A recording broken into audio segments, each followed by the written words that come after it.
Good afternoon, everybody. Thank you all for joining us here in the room and for those online. My name's Emma Shoemaker, and today we're going to have a session looking at mapping the stakeholders around DPI.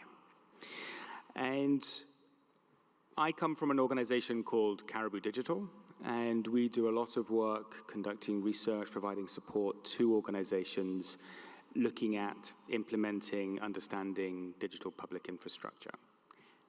And I'm joined today with a really great panel who will bring a variety of perspectives to the question of what it means to approach mapping and thinking about DPI and the different stakeholders that are involved in it. I'm going to start just by saying a few words about why we're convening this panel and why we're convening it here at the IGF. Firstly, to introduce the term, I'm sure many of you are aware, but in case not, DPI stands for Digital Public Infrastructure. And digital public infrastructure is a term that's increasingly used to think about and approach how countries go through a pathway of digital transformation. Its origins are in the work that India particularly led in developing a digital identity infrastructure, but also now includes thinking about digital payments and also data exchange, as well as a variety of other core critical digital elements that are necessary to enable digital economies, to enable digital society and digital government to actually function and grow and enable innovation. It's a growing term and increasingly adopted not just in the global majority world, but also in other parts of the world as well. Europe, for example, describes its approach to digital identification as DPI. So there's a very growing adoption and way of thinking about how we build these core infrastructural elements of what it means to have a digital world that is delivering value for everybody. And this is a core part of what we mean by DPI, digital public infrastructure, that it delivers public value for public interest. That this is really about ensuring that the various needs that societies have are met through these digital infrastructures. But bringing a public approach to thinking about digital infrastructure necessarily means that there's a variety of stakeholders who are involved. Government, of course, in terms of deploying, leading, shaping how those different infrastructures are developed. Private sector, vendors, the providers of these different technology pieces, and those are both traditional private sector industry players as well as emerging players that offer open source software as well. And finally, of course, civil society actors who represent a diversity of interests, whose needs are critical in the process of designing, deploying, and managing DPI in order to ensure that the interests of everybody are represented in those processes. So mapping those stakeholders becomes critically important if we're to ensure that everybody supports the vision for a digital transformation, that everybody supports the destination that that journey is leading towards. And so we're doing work right now to really learn from how do you map, how do you understand the different stakeholders that are necessary for this kind of process, and how can you enable those different stakeholders to work together, to cooperate, to ensure that a digital transformation journey, a DPI deployment, is fully supported, fully engaged with, and meeting the needs of all members of all stakeholders that are in a society. So we're conducting this research. This panel is an opportunity for us to really learn from experts. I'm really excited to have this conversation today. It's also an opportunity for us to learn from you, the wider IGF community. And so after this panel, we invite you to stay for an informal discussion about what we can learn from you that the IGF community has really learned in terms of how do you manage multi-stakeholder processes. As we go through the panel, we're also going to have an online element as well. So we'll be inviting both you in the room as well as audience online to respond to a Mentimeter set of questions that we'll share on screen as well. And this, I would like to acknowledge the support of Co-Develop, who've been supportive of both this research as well as enabling this panel to come together as well. And we're grateful to Christina Rao, who wasn't able to be here in person, but is going to be keeping the online fires burning and making sure that that process happens smoothly. So thank you, Christina. So we have three fantastic panelists. We have Chintaka Ekanayaka from Sri Lanka. We have Max Kintz from the Digital Public Goods Alliance, and Susan Mwape from Common Cause in Zambia.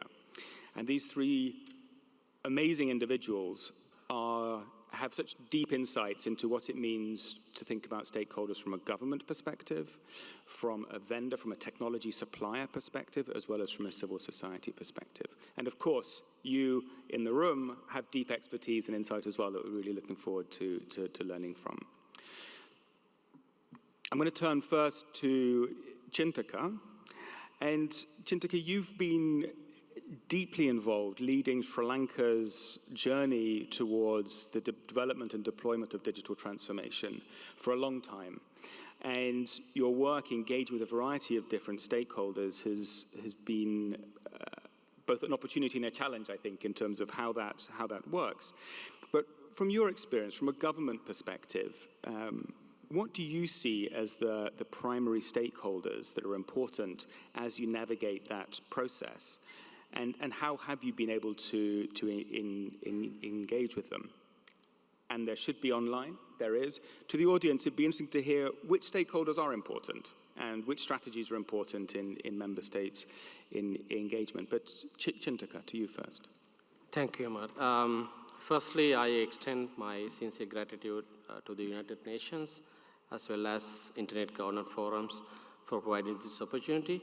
I also thank you for express my special thanks to Liu, John, and the DPG Secretariat who supported for facilitating my participation for this event.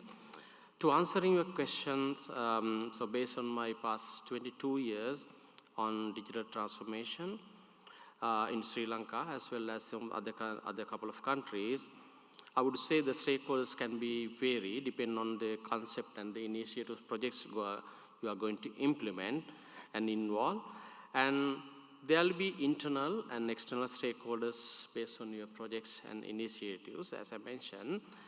But mainly, we can categorize stakeholders like, because I work for the government, so the government stakeholders mainly, who are the policymakers, regulators, implementing agencies, local and regional bodies, and also the technical partners, open source foundation, such as a MOSIP, OpenCRVS, DHIS2, and technology vendors like system integrators and like AWS and Microsoft also, and then cybersecurity expert. The development partners and donors, I'm very closely working with the Gates Foundation, World Bank, ADB, DPGA, Co-Develop, and NORAD, and some of the bilateral donors, G2G engagement. Of course, the civil society and advocacy groups, and the private sector, telco operators, ISPs, and fintech companies, and also startup as well as. And of course, importantly, end users, citizens, who are the community leaders, grassroots organizations, citizens, they are very important. The strategy what we mainly approach, and we listed government priorities. We have hundreds of listed projects and government initiatives, and then we choose high impact use cases, and then map with these priorities with the potential stakeholders who can support in what they can support and when they can support. For example, the funding, technical support, for the policy support, capacity building, also the training. This approach allows you to reach and map and track stakeholders, their activities more effectively. So this is my experience. By implementing this method, we observed some significant improvement in the stakeholders' engagement and collaboration. And also the clear mapping of the priorities and then facilitate target intervention resulting better allocation of resources, because it's like basically I would say like you can optimize the grants and resources and enhance collaboration with the among stakeholders. This structured approach not streamline our process and also the contribute achieving our goals and effectively.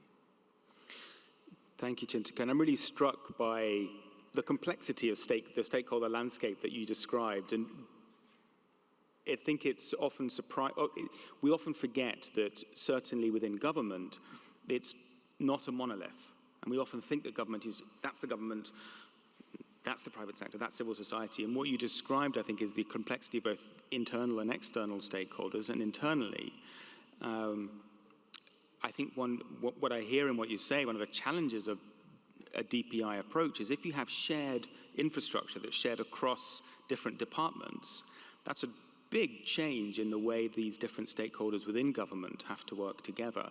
And I think that's a really important thing for us to remember as we think about how to enable those processes to work well. And the politics of that, it's not always easy. Stepping outside of government, Max, you work a lot with organizations and people who are developing software and products and tools that are used within a DPI journey. What's your perspective on the role of tech providers and the kind of ways in which they might engage with the DPI journey that countries go on? Yes. So let me start by first thanking you for the kind invitation and the opportunity to speak to you on that very important topic.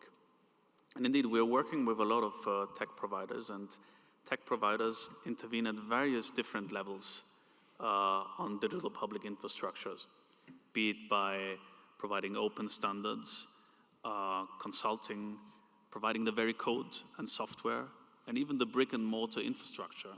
There's a multiplicity of different layers at which we can have suppliers intervene.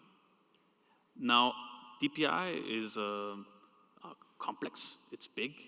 So traditionally, there's governments or large IT companies that have been involved in that. But we have recently seen, I would say, a wave of open source and digital public goods-based consortia as providers of these solutions. And I would just like to start by enumerating some of their key characteristics here. So they are open, they're reusable, adaptable, they champion principles like interoperability, privacy by design, inclusiveness. And what's very important here as well is they very often are designed for emerging economies or by stakeholders in these economies. These consortia entertain various different roles in the provision of DPI. So be that in the actual platform development, in the ecosystem collaboration, in the maintenance of those products. And according to our data, approximately 70 countries globally are implementing DPGs as part of their core digital identity, digital payment, or data exchange layers. Now, they hold great potential, but there's also a couple of challenges I want to speak about. First of all, we need to speak about funding volatility in that context. So a lot of those vendors are dependent on philanthropic and grant money to execute their products, and therefore they are subject to also shifts in the interests of those stakeholders. So how do we insulate those vendors who are working on those critical infrastructural components from those changes? It's a very important topic. Secondly, the second challenge I want to speak about is really the commercial viability of those modular, interoperable, open solutions. And I want to be precise here. We're not really talking only about open source in that context, because many companies have been thriving on the basis of open source to drive business success. So it's not about open source. It's really, the question here really is about how we can safeguard the public interestness, the publicness of that solution via a commercially viable, sustainable model. So how can we make sure that those companies can maintain the core code basis of those solutions and allow others to work on them? And lastly, and that also connects a bit to the idea of stakeholders, it's also important to talk about the visibility of the impact of those solutions. And while it's very easy to deploy those solutions at speed, most of those vendors don't know where their code is deployed, for what purposes, what it costs, and how it's being done. And that's a huge challenge if you if you are looking for funding and measuring impact.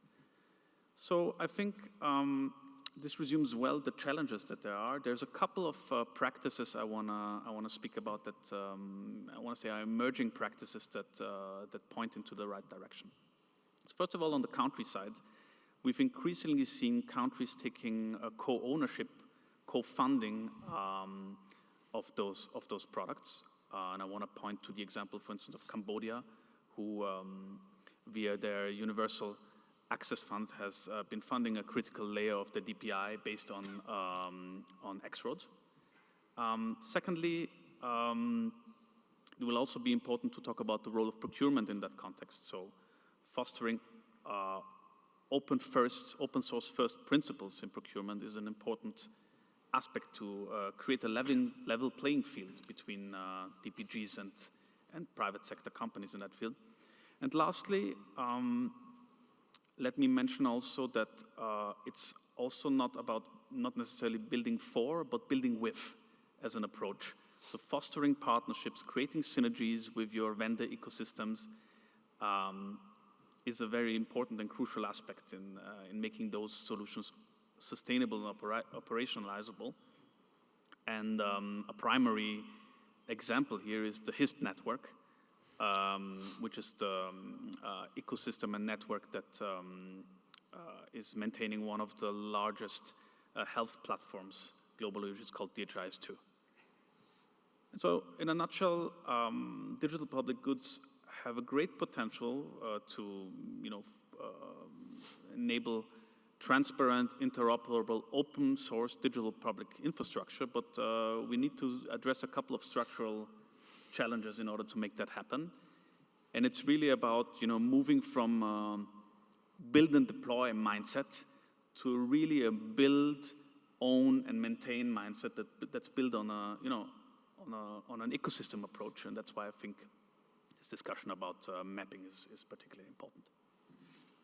Thank you, Max. And I think I'm particularly struck by your emphasis on 2 points: the importance of making sure that the components that an infrastructure is built out of maintain the public nature of that, the public interest, public value, and so on the one hand, and open source is a critical part of that. But as you said, it's beyond open source. And on the other, the business model around which products are developed, maintained. And I think what you described that you're seeing in terms of emerging opportunities, perhaps, in terms of the role that government procurement can play in terms of investing in providing that sustainability for these critical components, I think is really important to take note of in terms of what that means for suppliers, for vendors, and their relationship with government, in order that when governments do buy services and systems and software, that they're actually thinking about some of these questions as well, in the interests of some of those stakeholders. That's a really helpful reminder. Thank you. And now, Susan, turning to you, you had deep experience in how actors outside of government, outside of the private sector, the P in DPI, if you like, the public, how do you see that working? And we know that in some contexts, the deployment of DPI has been challenging, that there have been tensions between different stakeholders, that In some cases, people feel their needs have not been heard or listened to and incorporated into some of those processes. Be interesting to hear your take on how do you navigate that?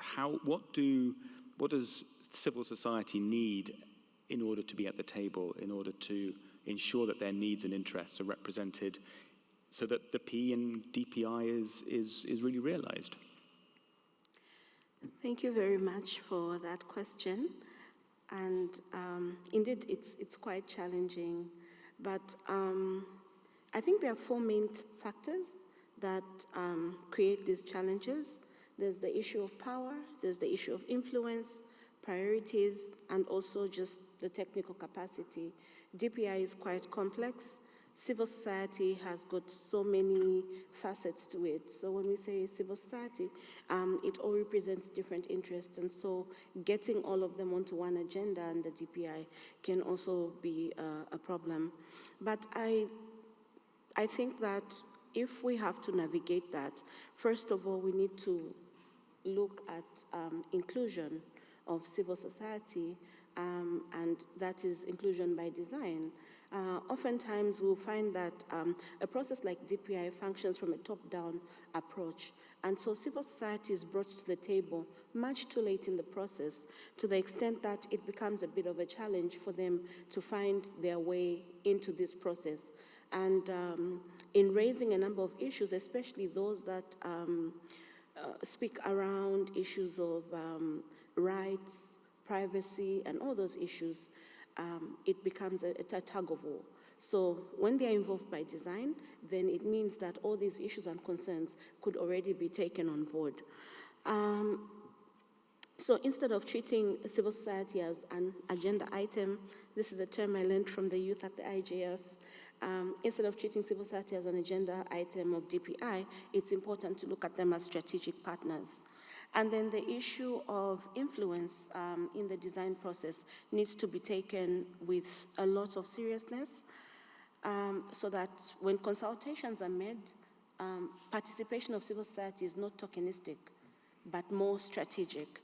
And that way we all begin to add value to the process.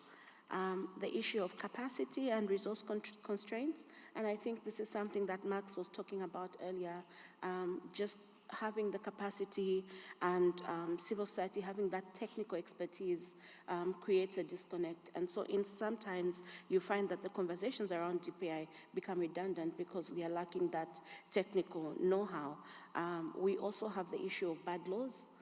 I think that policies and laws that exist are also creating a bigger barrier in the grand scheme of things. And so you find that governments are also trying to protect themselves from one thing or the other using bad laws, and civil society has to constantly do all this pushback around that. And I think my last point would be definitely misaligned priorities, where government priorities focus more around issues of efficiency, one of the buzzwords of DPI, scalability, economic empowerment, those issues.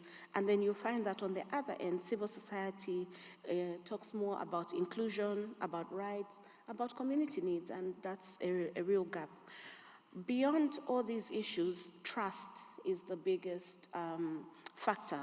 And when we talk about trust, you find that civil society is distrustful of civil society, especially in cases where you find that the government has, in the past, or has a history of things like exclusion, issues of surveillance, data misuse, and all that. There's a lot of suspicion on the end of civil society. But at the same time, government also views civil society as obstructive and also overly critical, because the concerns that they have, government oftentimes is looking at the bigger picture in terms of security. And when you talk about security, security will not give you so much space to talk about, oh, I don't want surveillance, my data protection, and all that. So there's needs to address that, and also the timing of engagements. So we see, I think I already talked about this, where civil society comes into the story too late. We need to involve civil society. There's also the issue of the DPI safeguards. We have DPI safeguards. And I think that's an opportunity for civil society to progress and also to add value to the DPI conversation. Popularizing the DPI safeguards would also help to address a lot of misinformation that exists around this. It will allow for, I think, more stakeholders to come on board. And coming from civil society, it changes the narration. It moves it from a very technical conversation to one that is more transparent, a DPI that's more inclusive, rights respecting, and also one that all stakeholders can embrace. Yeah. Thank you, Susan. I just want to pick up on your reference to the DPI safeguards, because I think that's an important one. I wonder if you could tell those who may not know what the DPI Safeguards Initiative is, because I think it's an important part of this way of thinking about a multi-stakeholder approach to ensuring that the public interest element of DPI is realized. Absolutely. And with the DPI safeguards, the idea is for more multi-stakeholderism and having more players participate in the process, making the process very transparent, open, and inclusive. And so even a model like the IGF, which brings on board so many stakeholders, it's a multi-stakeholder platform. You can see from, I mean, this is my third IGF, and I noticed that from coming to the IGF, you get an opportunity to engage with people you oftentimes would not be able to meet. If you just walk in the corridors during the tea breaks, the lunch, you'll see a buzz of conversation and a lot going on, because those platforms are important. For those of us that come from very restrictive environments, you find that it's easier to meet your minister here. You're able to talk to them and tell them your concerns. You meet a policymaker, you meet your internet service providers, and all these different stakeholders are able to listen to one another.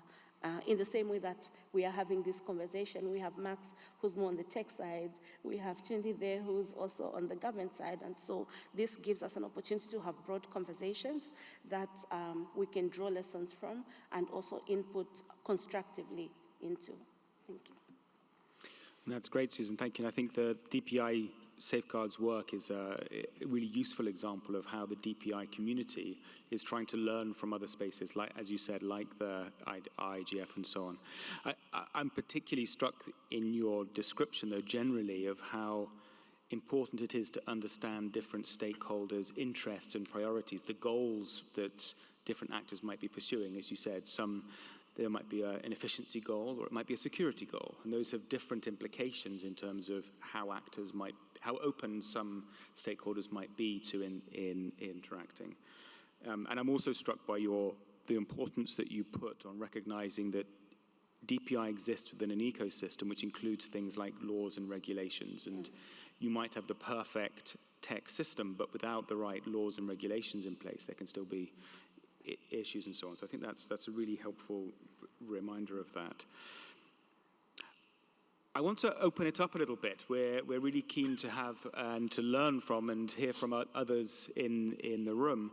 And so one question, this is particularly to civil society organizations or people with those experience of those kind of insights. You know, what do you wish how do you wish governments did multi-stakeholder engagement differently? Is there anybody here in the room who would like to respond to that, to engage? Please, and please feel free to speak. There's also a microphone on the side if that's easier.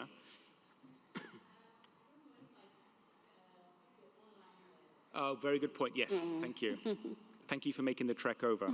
And as you're walking over, let me just make another thank you to Susan, whose journey here was long and arduous, much like many civil societies' experience of engaging in various forms of consultation. So thank you for that. Thank you. Okay. Please. My name is Vivian Afua. I work at the Media Foundation for West Africa. We are based in Ghana, but working across West Africa. We work on digital rights, freedom of expression, and I won't bore you with the other things. But I really want to speak about from where we sit. We have a project called the Digital Public Infrastructure Journalism Fellowship, which we've been running in West Africa. We are currently focused on Ghana, Nigeria, Benin, and Togo. And from our learnings, we see that governments don't do a lot of consultation when it comes to DPI development and deployment, because there are some cross-cutting issues that affect how these policies are implemented and how people use these policies. One of it is digital literacy. One of it is issues about access, which affects people's use of, for example, instant payment systems. There are people that cannot access instant payment platforms because, one, they don't know how to use these platforms. They also don't, are not digitally literate. And we find that the media is a very key stakeholder in ensuring that the issues of people are brought to the fore, particularly marginalized communities. And basically, they're keeping an eye on how these policies are implemented. For example, in Ghana, Nigeria, there are issues about the national identity system. People register for ID cards, they don't receive them. And these ID cards are tied to so many things: opening of bank accounts, getting SIM cards, and other services, including using mobile money services, which is very popular now for instant payment. So I think that there has to be a lot of consultation by governments, not just designing the policies and starting implementation. Sometimes we find that a lot of these initiatives are as a result of, let's say, push by the donor community, or the World Bank brings funding to the government. You need to get ID cards or ID system, national ID for your people. So they start implementation right away without consulting traditional leaders, religious leaders. Some of these, when you come to some of our countries in the global majority, a lot of people listen to their imams, they listen to their religious leaders. They listen to traditional leaders. If a chief says, do not go out to register, people will not go. And so we find that it's very important for governments to ensure that there's a lot of consultation across, many stakeholders, getting people to really understand these policies and why it's important for them to be deployed, and also ensure that the implementation is human rights respecting.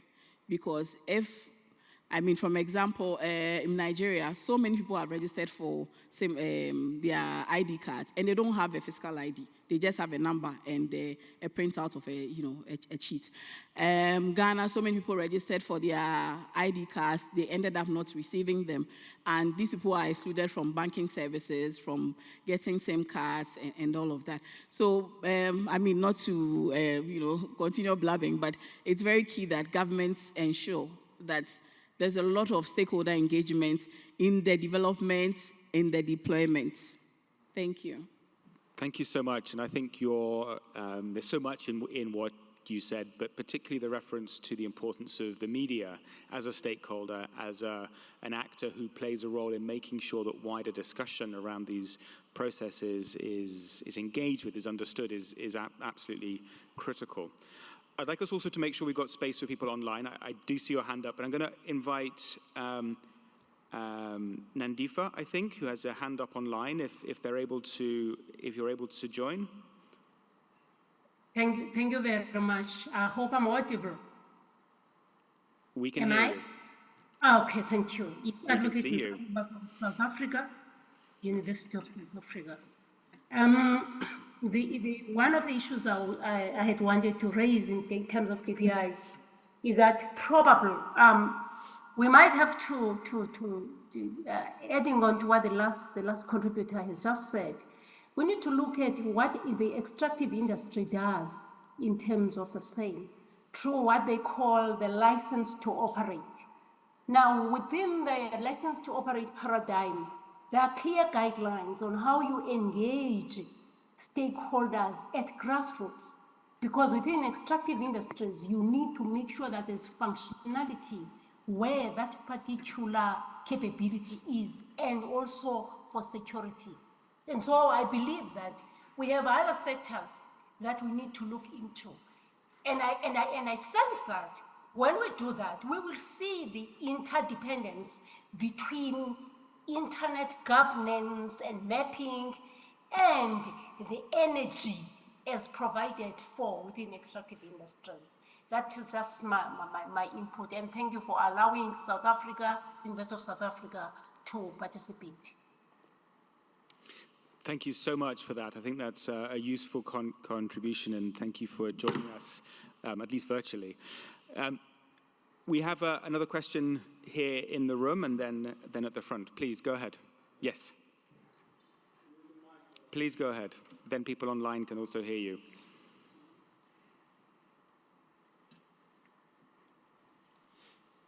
Yeah, good afternoon to everyone. Thank you so much to the panelists. The topic, is very important, essential to internet governance. I'm Abraham. I'm based in Geneva, in Austria. My question is, how could we give more trust? How could we draw more trust between the civil societies and the governments in decision making? I'm saying this to say I'm a member of our current working group on data governance, right now conducted by the UNCTAD, the United Nations Conference on Trade and Development, the Science and Technology Department. That mostly if we announce these kind of working groups, people are kind of reluctant, both diplomats, government officials, and civil societies. So what can we do to really motivate and have more trust in this kind of work? Thank you so much. Thank you for that question, and I'll turn to my panelists. Perhaps Chintaka first. I would be interested to hear your thoughts on how, from a government perspective, that question of trust can be engaged with. Thank you. I think, let me share my experience. I think gentleman mentioned is very valuable question. The building trust is important. So currently in Sri Lanka, we are in the process of implementing digital ID projects. There's a lot of barriers. We work with a lot of challenges. But I know is, because I'm from the technical background, I know it's technically possible, but building the trust with the people is another concept. So what we propose is basically we come with the PR and communication plan. So we address technically, we address something like give some more awareness, and then we are going to build the experience center, digital ID experience center, people who can see real experience. And then need to have more conversation to the grassroots level, and then academia, the different people, and then different level of people. I think that will be more effective. Thank you for that. Susan, perhaps from your perspective, what would help build that trust between civil society and government? I think that openness would be one thing, and also having constructive dialogue. Transparency in the process, because I think that is one of the greatest gaps that governments have. Oftentimes they're of the view that citizens don't know what they want, but the people do know what they want, and when they're given an opportunity, they will say exactly what they want. Whenever there's openness and transparency in a process, it builds trust in itself. But when you have processes that start from the top, come to the bottom, and are just pushed on people, they often get the pushback because that step in itself opens the process up to, things like misinformation. It's easy for people or opposition parties that are strong in places to politicize a process. And I think that Vivian gave a great example when she talked about issues of digital literacy, for instance. We are talking about DPI, but first of all, look at countries like mine, Zambia, where digital literacy is very low, internet penetration is very low, the cost of data is very low. So at the end of the day, when you look at the landscape in itself, to what extent would DPI add value, especially to marginalized communities and all? So in terms of answering the question of building trust, we need transparency, we need openness, we need to collaborate. Civil society can also be destructive at times, if we're being very honest. And so I think that it's very important for civil society to also engage in constructive dialogue. Collaborating with government and undertaking constructive dialogue doesn't mean you have to lose your lenses. In the end, you maintain your accountability lens and still, play that role, that watchdog role, that additional eye that ensures that these decisions we're making are rights respecting, that they add value to our communities and the people we serve, and also understanding that government is there to serve our interests and we can actually work collectively. Thank you. I hope that answers your question. Thank you for that, Susan. And Bless you. thank you. And Max, from the tech supplier's perspective, what do you see as firstly the importance of trust, and what role can tech providers play in that? I'm just wondering, particularly in things like the importance of open source, transparency, and so on in the systems themselves. Absolutely. This is a very crucial topic, because without trust, there's not going to be any implementation of these technologies, because we crucially rely on people to trust those technologies. What's very important about DPI and DPGs, I think, is that they are not only in the words, in the law, but they are very crucially exist through these technologies. So for us, it's important to give everyone the opportunity to have a look at those technologies, have a look at the code, have those solutions be transparent, available to be reused as well. And I think that's a crucial component of increasing trust towards those technologies. Of course, there's technical barriers, and that's why for governments to be able to buy what they want, own what they buy, and eventually also reshare what they own, we need to invest also in the digital literacy of societies to be able to really make use of the potential that open source and DPI really offers to them. Thank you, Max. And we have another question from the floor, please. I'm also mindful of time from our wonderful production team.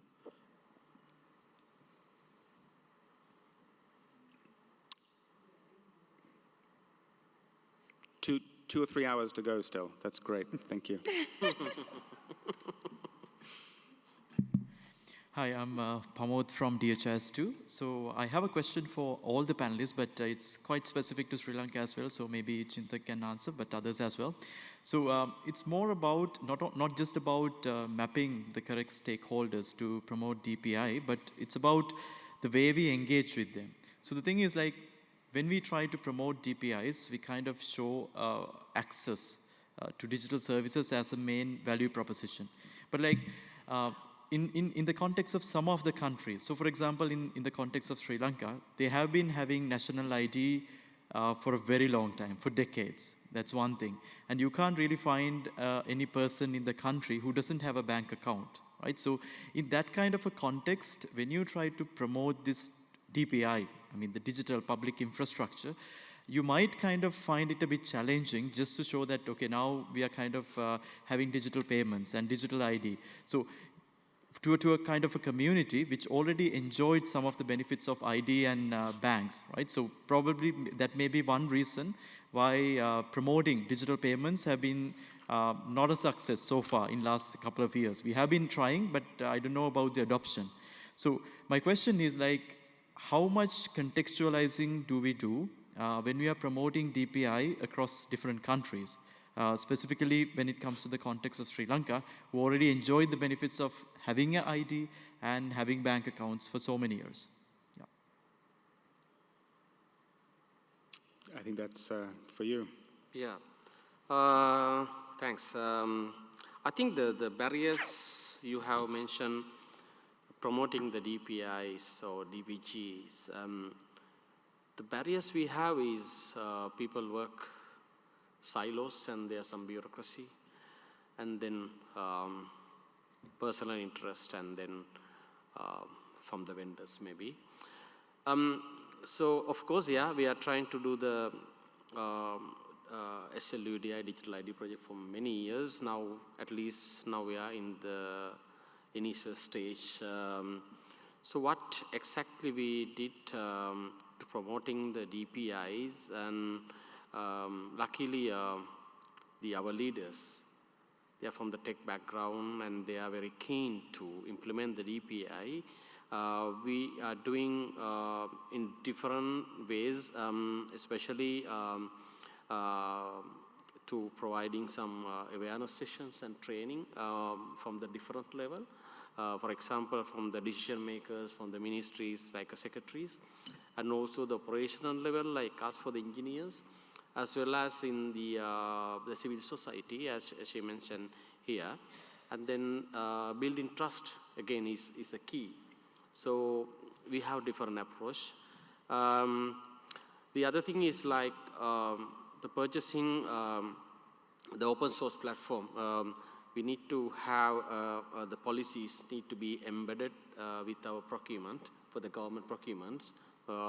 Probably, I think from Sri Lanka, in next 2-3 years, we are trying to change the policies. It's not easy. We need to get the approval from the parliament. Yeah, that is my thought. Thank you very much. Thank you, Chintaka. And I wonder if there's any comments on that from other panelists, and then we'll have to close, I think, because we're already over time and abusing our kind production team's generosity. Well, I cannot speak to the specifics of Sri Lanka, of course, but what I will be able to speak to is the importance of localization and the importance of adaptability when it comes to the implementation of DPI. There are no one-size-fits-all solutions in this space, and especially when it comes to convincing, your citizens. I think it's important to, start from where they are, and therefore it's important that we don't, throw these one-size-fits solutions on them, but really start from where they are, from also the technical kind of development path a particular country are, and really make sure that we, design specific, development pathways around, that initial starting point. And once again, I'm just going to make some shameless promotion for open source, because as you know, Pamot, and we know each other pretty well, open source solutions and DPGs provide an excellent opportunity to just do that. Work around local knowledge and local abilities, and really, go from there. Susan. Okay, I was in Sri Lanka 2 weeks ago, so I have a soft spot. But I won't speak to Sri Lanka. I think that, particularly speaking of digital ID systems, I think they are one of those innovations that have brought a lot of issues. And I can think of a number of countries going through a lot of challenges where we've seen civil society actively engage in these processes. I think recently we had that case, a landmark case, where the Kenyan civil society sued the government on the Huduma number, which was excluding a lot of communities. And the Nubian Rights Forum, I think, was one of those organizations that pushed that a lot. There's the issues of South Africa with the post-apartheid ID. There's also been exclusion around SIM registry. So there's so much, I think, to learn from so many countries on what the digital ID has come up with. But there are also so many great examples to learn from. And so I guess it's about finding the balance and being very attentive to that and ensuring that all voices are heard in these processes, and that as they are being developed, they do not now begin to create a gap and exclusion in the process. Yeah. Thank you, Susan. And I think I fear we're really out of time. And I know that there's also questions we've not been able to get to from audience members online. So apologies for that, but we do promise to stay in touch. If you'd like to reach out to us, please do.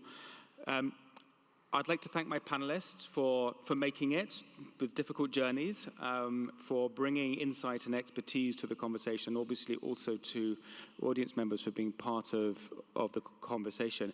I did say at the beginning that we really hope to continue this conversation. We're going to stay here. I'm going to stay here. And I would love to continue the discussion for those of us who are able to be here in the room.